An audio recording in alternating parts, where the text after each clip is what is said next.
in a southern Indian Ocean. As every hour goes by, the search area gets bigger and bigger. Quando o voo 370 desaparece em 8 de março de 2014, ele se torna um mistério internacional. Não é aceitável que um avião cheio de passageiros desapareça. O mundo não pode tolerar isso. Como uma aeronave de última geração com 239 tripulantes e passageiros pode desaparecer? O voo 370 pode virar um navio médio celeste do século XXI. Nothing's ruled out over the mysterious loss of a Malaysian airliner. O caso põe em dúvida tudo o que sabemos sobre a tecnologia de aviação moderna e expõe lacunas perturbadoras de comunicação e segurança. Nós vamos ter que pensar de uma forma inovadora para lidar com esse tipo de situação. Nós reunimos alguns dos maiores especialistas em viagens aéreas do mundo para investigar 10 problemas básicos que podem explicar o desaparecimento do voo 370. Nós temos muita tecnologia inteligente, telefones celulares, GPS, nós podemos encontrar qualquer coisa em qualquer lugar e realmente perdemos um avião? Este terrível incidente pode mudar para sempre a forma como viajamos pelos céus?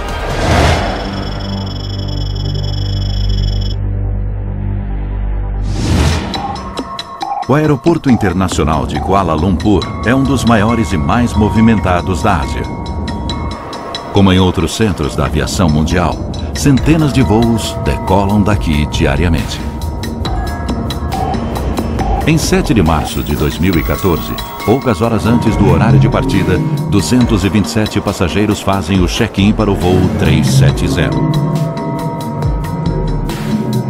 Após um voo noturno, eles devem chegar a Pequim às 6 da manhã. Primeiro, os passageiros passam pela segurança do aeroporto. Enquanto seus documentos são conferidos e sua bagagem escaneada, o Boeing 777 é preparado para a decolagem. Os 12 tripulantes do voo 370 se apresentam para o trabalho e se dirigem ao avião. Eles também passam pela segurança.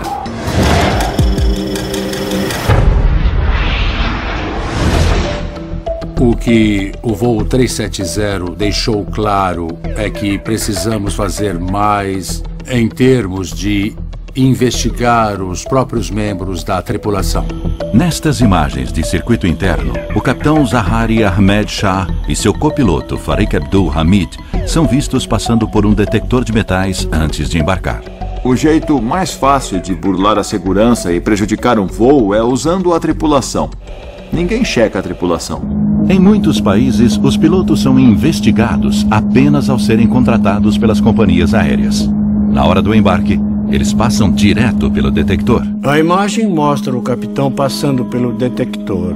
Depois, o oficial de segurança dá um passo à frente, dá um tapinha no peito dele e o deixa passar.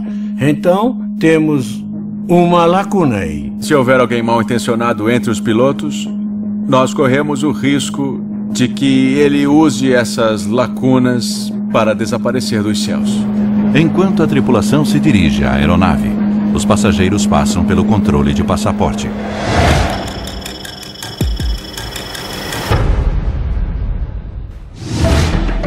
Dois dos passageiros prestes a embarcar no voo 370 estão viajando com passaportes roubados e não são detidos. O fato de as pessoas que embarcaram nesse avião não terem sido devidamente investigadas é um problema sério para mim. Depois, eles foram identificados como iranianos em busca de asilo. Mas como eles conseguiram passar pelo controle de passaporte sem serem detectados? A Interpol tem uma base de dados com detalhes de mais de 40 milhões de passaportes roubados ou perdidos. Todos os países que contribuem com a Interpol, e eles são cerca de 160, têm acesso à base de dados. Mas, infelizmente, os países não são obrigados a consultar essa base de dados. Na verdade, a maioria dos países, incluindo a Malásia, não a usam regularmente para vetar os passageiros. Esta lacuna alarmante pode aumentar a pressão pela mudança de protocolos internacionais. Eu acredito que a base de dados da Interpol vai começar a ser usada com mais frequência. Mas o custo e o acesso precisam ser melhores. Com os passaportes verificados, os passageiros do voo 370, como é praxe no mundo todo, partem para a checagem de segurança. É quando as autoridades procuram explosivos, armas e materiais perigosos. Eles checam as nossas malas, nós passamos por detectores, mas isso indica que existe uma falha em algum lugar.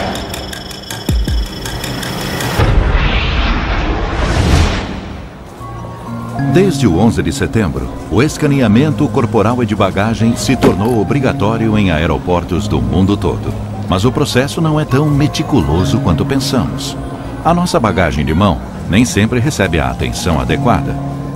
Depois de 1 hora na fila, nós achamos que a segurança é alta. Mas cada escaneamento individual deve levar aproximadamente de 12 a 15 segundos. Uma pessoa fica sentada na máquina de checagem das malas e ela vê uma imagem a cada 8 segundos.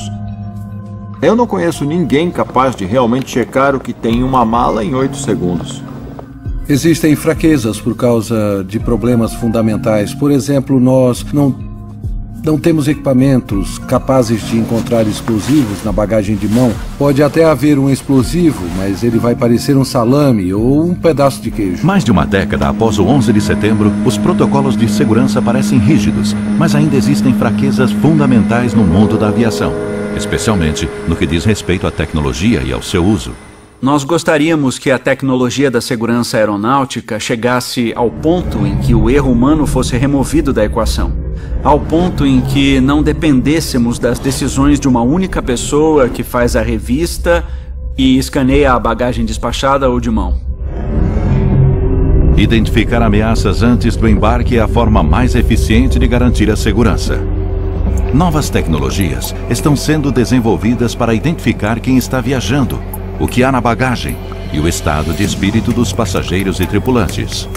Métodos inovadores de detecção estão sendo usados em aeroportos do mundo inteiro, muitos deles baseados na ciência biométrica e no reconhecimento facial 3D. E há novos sistemas criados para impedir que substâncias perigosas ou explosivas entrem no avião. Nós podemos melhorar a tecnologia de escaneamento da bagagem despachada ou da bagagem de mão com sofisticados algoritmos da máquina de raio-x capazes de detectar a presença de um dispositivo explosivo e nos alertar imediatamente. Embora nenhuma evidência ligue os tripulantes ao desaparecimento do voo 370, o caso levanta questões sobre a necessidade de avaliá-los regularmente. Novas tecnologias e inovações se baseiam em indicadores fisiológicos e psicológicos. É o sistema que verifica a sua identidade pelo movimento dos seus olhos. Também pode dizer se você está bêbado, se tem um problema, ou se você está ansioso. Nós temos que saber se, no mínimo, o piloto, o copiloto e o comissário de bordo não estão sendo coagidos ao entrar na cabine de comando. Com a avaliação comportamental, o nervosismo, o suor e outros sinais podem indicar se uma pessoa tem más intenções. Boa parte dessa tecnologia ainda está no futuro. E para muitas autoridades aéreas ao redor do mundo, é simplesmente uma questão de custo-benefício. O que acaba atrasando o aprimoramento das tecnologias modernas nos países em desenvolvimento é o custo. Quase todos os equipamentos são caros demais, tanto em termos de aquisição quanto de manutenção, assim como o treinamento do pessoal que vai lidar com eles. É preciso mais cooperação internacional. É necessário compartilhar essa tecnologia. Nós temos que levar esses avanços tecnológicos dos países desenvolvidos para os países em desenvolvimento. Com as checagens de segurança completas, o voo é liberado para decolagem à 00:40. O Boeing 777 deixa a pista do aeroporto de Kuala Lumpur pela última vez. Primeiro, o avião é liberado para decolagem e quem faz isso é o controlador na torre. Então a aeronave inicia o voo e assim que o controlador garante que ela não está na rota de outros aviões, ele entrega a aeronave para o controle de área. Esse processo é uma rotina que se repete o tempo inteiro, todos os dias. O controlador de voo vai identificar o avião, vai colocá-lo em altitude de cruzeiro, em sua rota correta, o mais rápido possível. Por isso, há uma série de transmissões entre o controlador e o piloto. A caminho de Pequim, o voo 370 cruzará o espaço aéreo do Vietnã. Existem protocolos para a transferência de um voo do controle de tráfego aéreo de um país para o de outro. Ao sair de uma zona, o piloto recebe informações sobre a frequência de rádio da próxima zona. Ele faz contato e avisa a zona seguinte, onde ele está e que está prestes a entrar nela. O controle de tráfego aéreo malaio dá instruções ao voo 370 para a próxima zona de voo sobre o Vietnã. O procedimento normal seria dar boa noite ao controle de tráfego aéreo malaio e, literalmente, no momento seguinte, dar bom dia ao Vietnã. A instrução foi dada e foi confirmada. Boa noite, Malaysia 370. E depois, silêncio. A transferência de controle de tráfego aéreo incompleta é o problema seguinte na sequência de eventos. Com a comunicação via rádio suspensa, o controle de tráfego aéreo depende do radar. Mas transferências perdidas não são exatamente incomuns. A gente pode estar no meio de uma conversa sobre a navegação, alguma outra coisa, e perceber que esqueceu de fazer contato. Acontece. Obviamente não deveria, mas acontece. Mas o chamado buraco negro entre controles de tráfego aéreo internacionais fornece uma oportunidade perfeita para quem tem intenções sinistras. Se o seu plano é fazer o avião desaparecer, esse pode ser um bom ponto de partida. Você tem uns 5 minutos de vantagem antes que uma investigação séria comece a acontecer. Mais preocupação. 2 minutos após as últimas palavras do voo 370, o dispositivo de monitoramento de radar do avião, seu transponder, para de funcionar.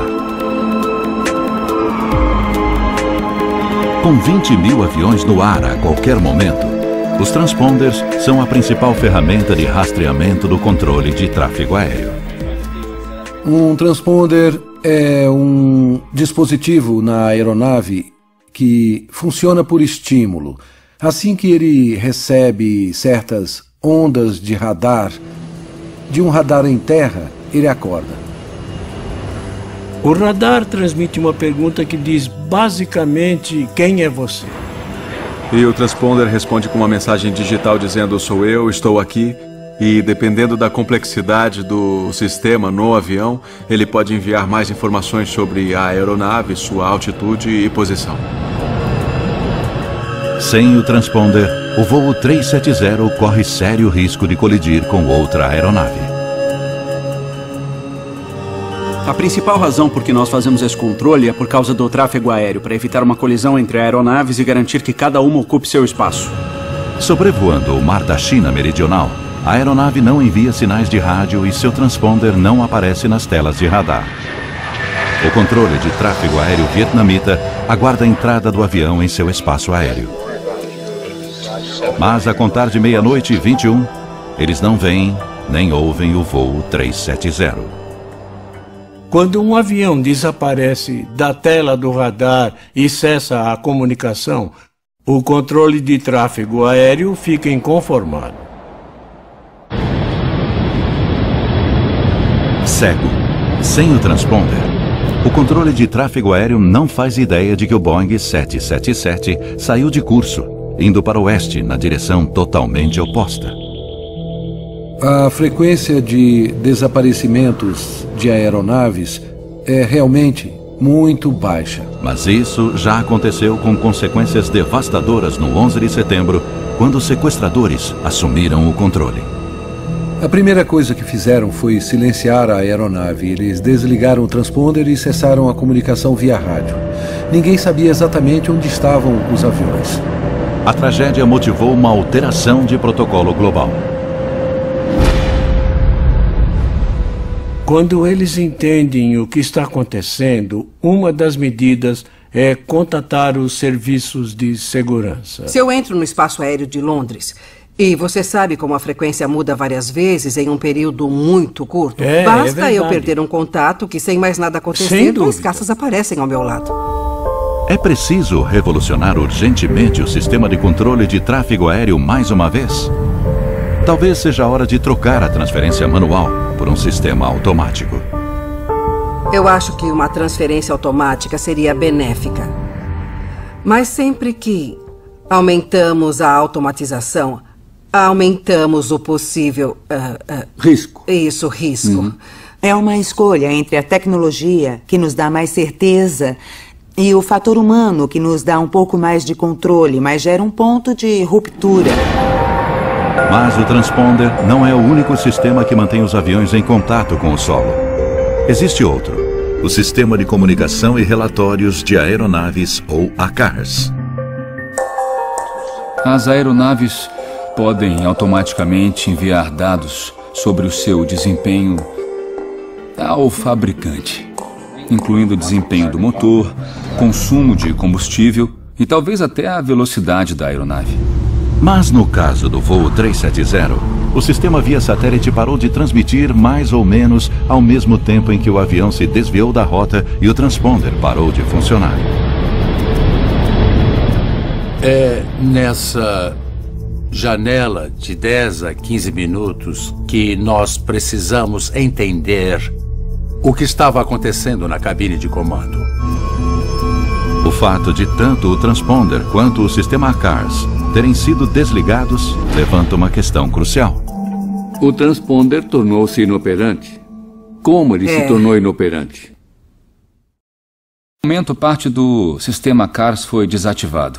Pode ter sido uma desativação proposital ou uma falha de sistema muito específica. A pessoa em melhores condições de desligar o sistema é o piloto. Se o piloto tiver que desligar o transponder, ele não vai ter nenhum problema, porque ele fica aqui no controle central e é só uma questão de localizar a chave e então virar.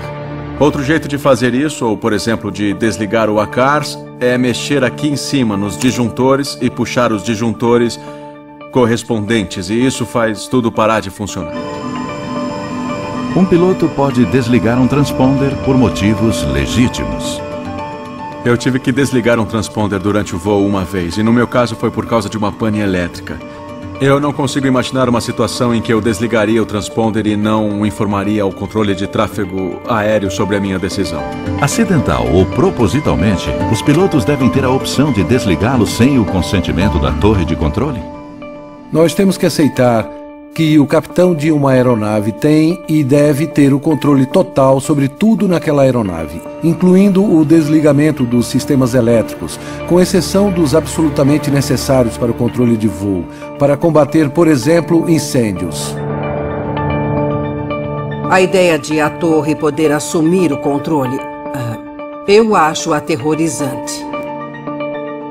Como a torre pode tomar as decisões que nós tomamos no ar? Encontrar o equilíbrio entre a autonomia dos pilotos e a importância de um monitoramento adequado continuará sendo um desafio. A ação humana não é a única causa possível por trás do colapso dos sistemas de rastreamento. Uma falha mecânica também pode ter desativado os componentes elétricos. Isso pode explicar por que o voo não pôde ser monitorado e a tripulação não conseguiu pedir socorro.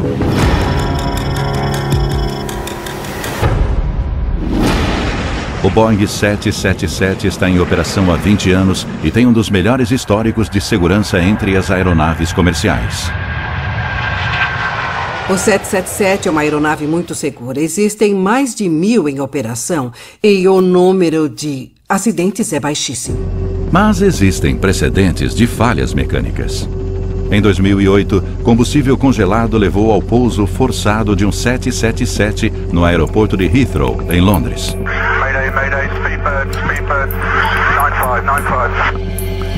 Mas a hipótese de falha mecânica mais provável no caso do voo 370 é um incêndio na cabine de comando, como no Egypt Air 667. Um curto-circuito atingiu o duto de oxigênio da cabine de comando. Em 30 segundos, o fogo abriu um buraco do tamanho de uma mala na fuselagem.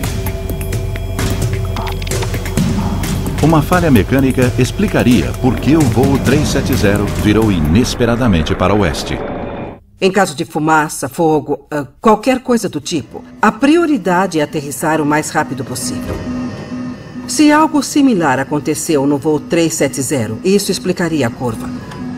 Pilotar, navegar, comunicar. Não me surpreende que eles não tenham enviado uma mensagem de emergência.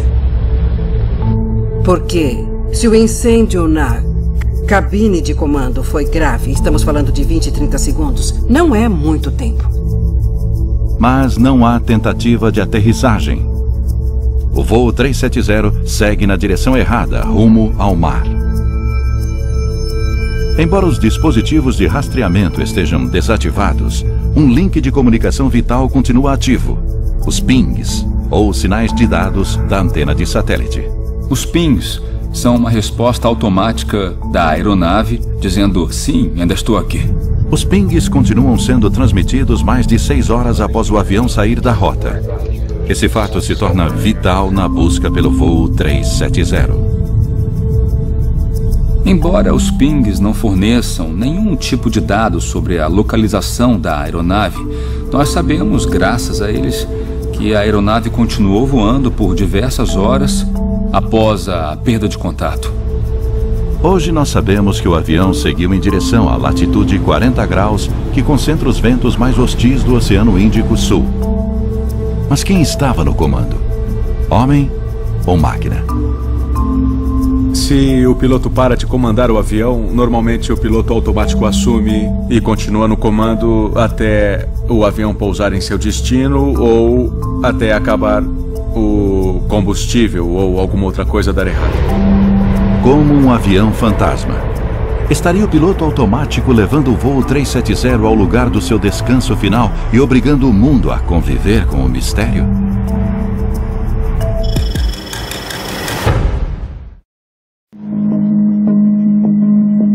O voo 370 sai de curso e parte rumo à vastidão do Oceano Índico. Um mistério que expõe uma série de lacunas na segurança aeronáutica. Em terra firme, o mundo acorda com a notícia urgente de que há um avião desaparecido. Parentes e amigos em Pequim chegam para receber o voo 370, mas ele nunca aparece. Malaysia Airlines confirmed that the flight MH370 had lost contact with Subang Air Traffic Control at 2:40 a.m.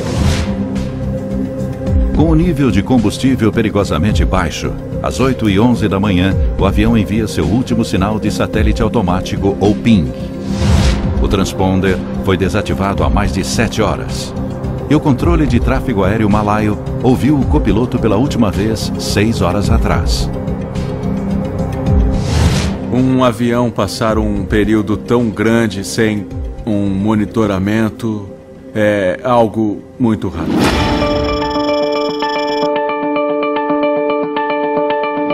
É incrível, nós temos muita tecnologia inteligente, telefones celulares, GPS. Nós podemos encontrar qualquer coisa em qualquer lugar do mundo e realmente perdemos um avião com tanta gente a bordo? Como encontrar um avião desaparecido? O primeiro método é rastrear a partir do solo, através de radar. Uma lacuna fundamental é a nossa dependência de tecnologias limitadas. O radar existe desde a Segunda Guerra Mundial. Ele exige uma estação em terra por perto e sai de alcance a algumas centenas de quilômetros da costa. O voo 370 desaparece das telas de radar do controle de tráfego aéreo quando seu transponder é desativado, menos de 1 hora após a decolagem. E apenas 2 minutos após o copiloto dar boa noite. Os radares primários das Forças Armadas, que não dependem de transponders, ainda conseguem monitorar o avião. Mas depois de 90 minutos, eles também o perdem. O radar primário tem limitações. Ele deve ter um alcance de 150, 200 quilômetros na altitude em que o avião estava, então ele tem um valor limitado.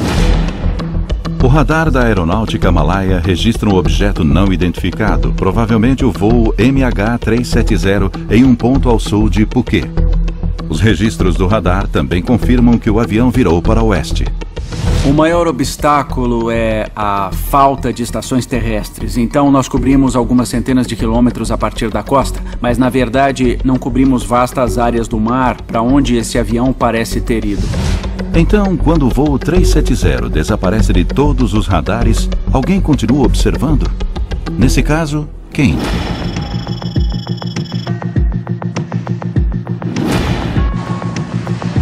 Mais de 1000 satélites orbitam a Terra. As Forças Armadas e empresas particulares investiram trilhões de dólares na tecnologia de satélites. Alguns deles registram imagens a centenas de quilômetros, distinguindo objetos com meio metro de comprimento. Sem dúvida, o avião deve ter sido avistado. A grande maioria dos satélites de imagem é de órbita baixa, a poucas centenas de quilômetros de altitude, e se move muito rápido. Então, capturar a imagem a partir de um satélite de algo na superfície da Terra é como passar por uma rua de carro, olhando através de binóculos e tentar ler os números de todas as casas. Nações como a Rússia e os Estados Unidos podem ter escolhido não divulgar dados confidenciais de satélite que poderiam revelar suas capacidades militares. Uma questão interessante é em que fase das buscas as capacidades militares nacionais passaram a ser utilizadas. Quando um satélite é encarregado de ajudar na busca ao voo 370, pode significar que as capacidades dele não estarão disponíveis para outros assuntos de alta prioridade. A Malásia pediu que outros países compartilhassem dados de radar e satélite potencialmente sensíveis. As Forças Armadas Americanas têm alguns satélites dedicados ao monitoramento de mísseis, mas eles se baseiam em padrões de calor. E uma aeronave em pleno voo não gera calor o bastante. Se houvesse uma grande explosão, esses satélites provavelmente teriam identificado. Mas oficiais americanos dizem que esses sistemas não detectaram nada que indicasse algo como uma grande explosão, o que leva ao mistério do que pode ter acontecido. O Exército pode estar ajudando nos bastidores, mas a questão da segurança nacional sempre vai deixar lacunas na inteligência que é compartilhada. Com poucos fatos sólidos à mão, os malaios precisam desesperadamente de informações e da colaboração de seus vizinhos e da comunidade internacional. Nas primeiras etapas da investigação, tivemos muitas informações conflitantes. E a mudança da área de busca levou a uma grande perda de tempo. A operação de busca em terra firme é prejudicada pela falta de informações. Não há um diálogo eficaz entre países e autoridades aeronáuticas, impedindo que surja uma visão geral do incidente. Foi crise, atrás de crise, atrás de crise. E sem nenhum gerenciamento dessa crise. As informações sobre o paradeiro da aeronave nos estágios iniciais talvez devessem ter sido filtradas em um nível bem mais alto por uma autoridade bem maior. Uma informação vem à tona graças à operadora de satélites britânica Inmarsat. Os dados de satélite dos pings da aeronave. Mas eles são ignorados, talvez até ser tarde demais. Na perda deste avião, vimos que os países não se comunicaram direito e tempo foi perdido. Existem protocolos para desastres internacionais, mas as circunstâncias do desaparecimento do voo 370 são únicas. Para uma busca em águas internacionais, a nação afetada pode invocar a Carta Internacional sobre o Espaço e as Grandes Catástrofes, que prevê a ajuda de países como a China e os Estados Unidos. Os membros disponibilizam um ou mais de seus satélites para coletar imagens da área especificada e as fornecem ao país que invocou a carta. No entanto, a carta não estipula exatamente como darão a assistência. E cabe aos países fazer todo esse trabalho. É provável que possamos melhorar muito a colaboração entre diversas organizações e países que possuem capacidades diferentes, especialmente em termos de imagem de satélite e telecomunicações. Os protocolos existem, mas as nações envolvidas precisam se comunicar com mais rapidez e eficiência. Parece que o mistério não resolvido do voo 370 pode levar os países a buscar uma abordagem padronizada e talvez uma entidade superior realmente global possa começar a surgir e nós precisamos dela. Enquanto o mundo vasculhava o mar da China Meridional em busca do voo 370, em Londres, os técnicos da Inmarsat decidiram tentar localizar o avião analisando os pings, ou dados enviados ao satélite. O sistema continuou emitindo os pings para a rede. Os sinais enviados pela estação terrestre perguntavam para a aeronave: "Você está aí?" E a aeronave respondia: "Sim, estou aqui." E isso ocorria de hora em hora com uma frequência previamente determinada. Mas os pings de satélite emitidos para e pela aeronave não informam a localização do avião. No entanto, apesar da falta de dados, a equipe enfrenta o desafio. Programadores usam os 8 pings enviados pelo avião para determinar sua possível trajetória. Análises isolam 2 possíveis corredores que o avião pode ter usado. Um rumo ao norte entre a Tailândia e o Cazaquistão. O outro, rumo ao sul, entre a Indonésia e o Oceano Índico Sul. Nós usamos a diferença de velocidade com que o sinal foi da aeronave até o ponto fixo, o satélite no espaço. É o chamado efeito Doppler. Imagine um apito de trem ficando mais alto ao se aproximar de você e mais baixo ao se afastar. Nós usamos esses sinais para determinar em que ponto daquela rota específica o avião poderia estar. A equipe foi um passo além, criando algoritmos complexos para analisar as trajetórias de diversos voos de 777 da Malaysia Airlines rumo a Pequim. Ao fazer isso, eles puderam deduzir a rota mais provável para o avião, o Corredor Sul. Eles tinham um palpite bem sólido de para onde a aeronave foi. Então eles compararam com outros 6 aviões que decolaram no mesmo dia. E deu certo. Ao aplicar esse modelo ao caso do voo 370, eles conseguiram mostrar de forma bastante convincente que ele deve ter seguido rumo ao sul. A área de busca se resume a um corredor de 160 quilômetros no Oceano Índico, a oeste de Perth. O primeiro-ministro malaio dá a notícia. According to this new data, flight MH370 ended in the southern Indian Ocean. Agora os investigadores sabem o lugar mais provável da queda. E uma operação internacional de busca está em andamento. Não existe certeza sobre o que aconteceu, e isso é impensável. Nós temos que saber o que houve para evitarmos no futuro. Mas ainda há 2 evidências vitais que precisam ser encontradas: o gravador de dados de voo e o gravador de voz da cabine, as caixas pretas. Essas 2 unidades sobreviveriam a um impacto considerável e, sem dúvida, sobreviveriam embaixo d'água. E caso os investigadores encontrem as caixas pretas, elas podem ironicamente se tornar o maior mistério de todos. Com o passar das semanas e sem nenhuma resposta sobre o que aconteceu com o voo MH370, a dor e a raiva dos parentes aumentam. Finalmente, os investigadores conseguem isolar uma área onde a aeronave pode ter caído. Ela cobre 254 mil quilômetros quadrados nas profundezas do Oceano Índico Sul. Mas é preciso encontrar uma parte crucial do avião. Outro mistério: as caixas pretas.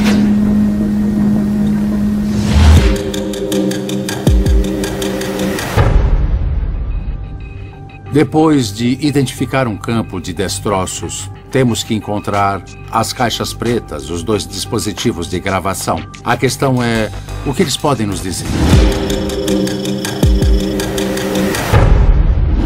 Uma caixa preta tem 2 partes, ambas localizadas na traseira da aeronave. O gravador de voz da cabine registra vozes e sons de 4 microfones espalhados pelo painel. Já o gravador de dados de voo registra dados de vários sensores ao longo da aeronave. Em algo como o Boeing 777, cerca de 1.500 parâmetros seriam registrados. Ele grava velocidade, altitude, despressurização da cabine, uma vasta gama de parâmetros. As caixas pretas são equipadas com um sinalizador submarino que é ativado pelo contato com a água salgada. Ele emite um ping, um sinal parecido com uma batida cardíaca para dizer eu estou aqui.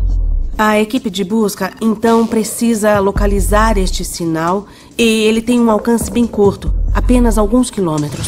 Mas o voo 370 expôs uma falha no projeto da caixa preta.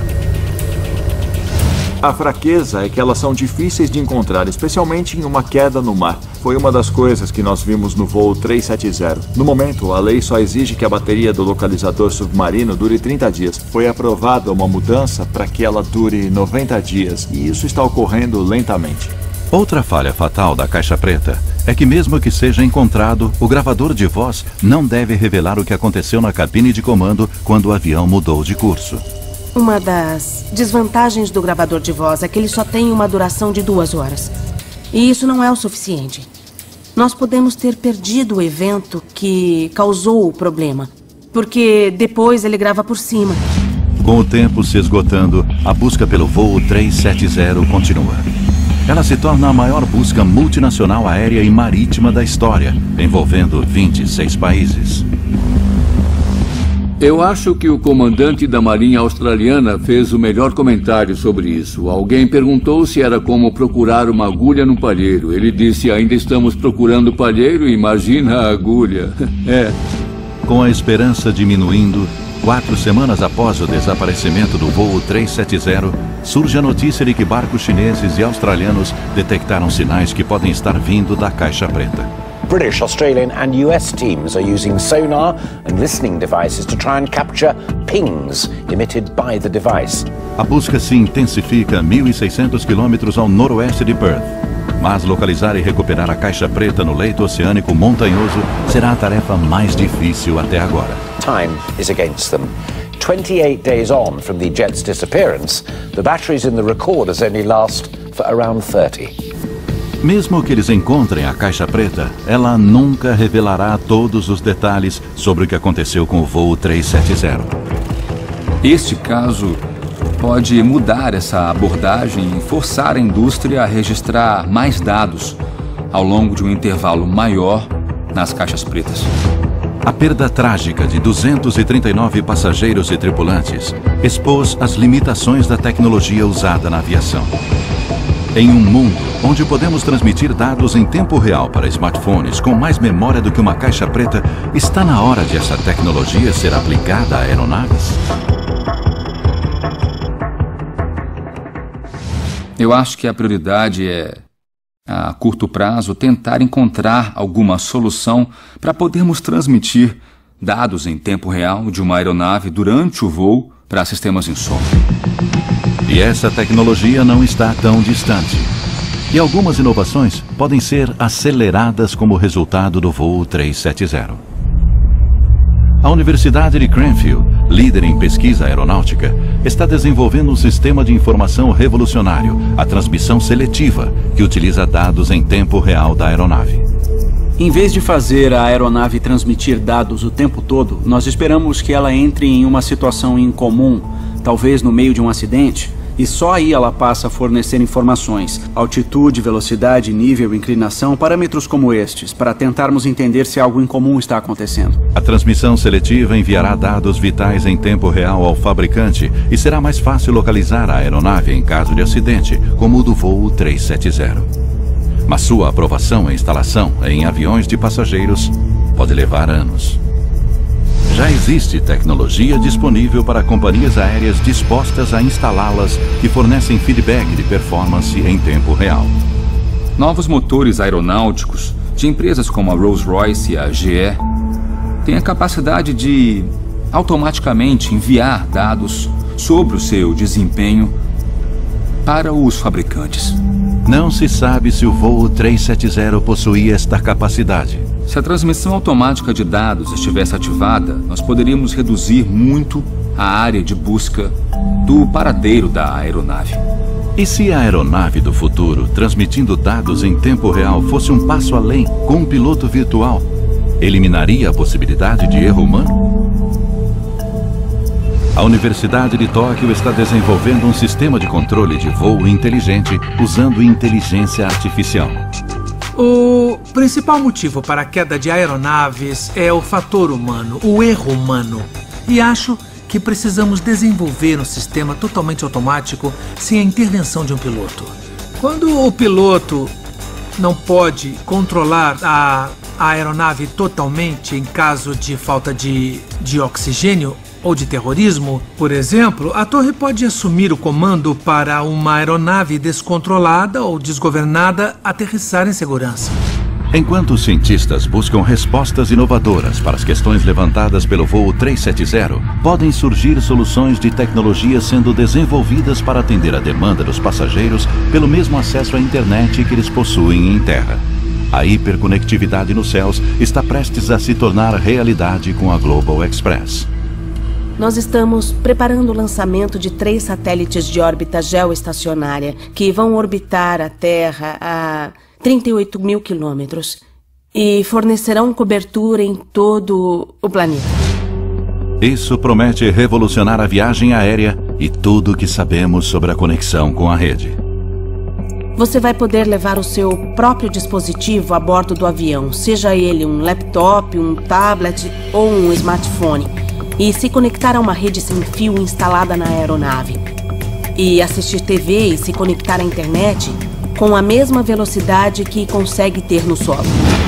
Eu acho que com o voo 370 estamos vendo que vivemos num mundo voltado para o conforto dos passageiros, para os sistemas de entretenimento, para a satisfação das empresas, e isso deixa claro que estamos priorizando todas essas coisas em detrimento da segurança de todos a bordo. Embora a hiperconectividade e a transmissão de dados em tempo real possam fechar algumas das lacunas tecnológicas atuais, os cientistas já estão pensando no futuro. A 6ª geração de satélites só vai ser lançada na década de 2020. Mas ela já está sendo planejada. A cabine de comando, os serviços de segurança, a comunicação com os pilotos, a comunicação com o solo, o monitoramento da saúde da aeronave. Tudo isso vai contribuir para atingir um novo patamar.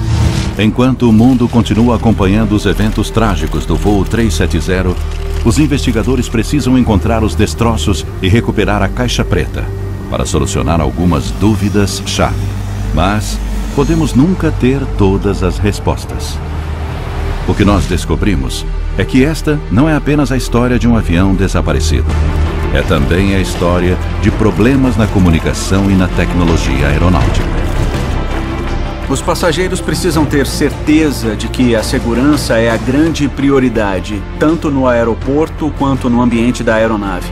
Porque sem os passageiros não temos uma indústria para proteger.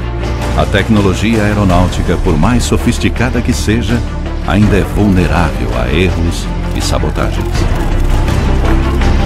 Temos que descobrir, nós temos que saber o que aconteceu e nós temos que aprender as lições para impedir que aconteça de novo. Estas falhas permitiram que um voo de rotina se tornasse um dos maiores mistérios na história da aviação. No fim das contas, a questão é: qual vai ser o custo de implementação de toda essa tecnologia e dessas melhorias? E quem vai estar preparado para arcar com esse custo? Os governos, as companhias aéreas ou os passageiros?